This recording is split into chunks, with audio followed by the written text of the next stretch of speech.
Olá, pessoal, tudo bem? Muitos têm perguntado sobre como o juiz, ao final de uma condenação em um processo penal, chega à pena privativa de liberdade ou à pena que deve ser aplicada àquele acusado no final do processo e, em consequência, ao regime inicial que ele deve iniciar o cumprimento daquela pena privativa de liberdade.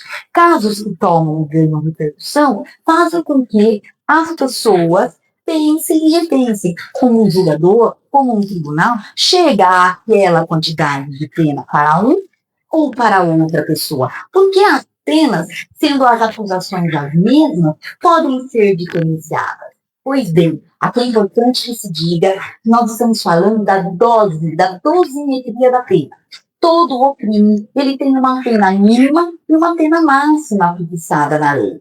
Por quê? Para o julgador ao final, o tribunal ao final, possa dosar a pena individualizadamente de cada um dos responsáveis, dos acusados daquele crime, que ao final venham a ser considerados culpados. Não todos, nem todas as pessoas acusadas do mesmo crime terão a mesma pena. E isso é justo, porque questões pessoais daquele acusado podem fazer com que a sua pena seja agravada ou que a sua pena seja minorada, tais quais reincidência. Se o cidadão já tem outros processos, dependendo de sua conduta, da gravidade da sua atuação no crime, ele pode ter uma pena maior ou uma pena menor.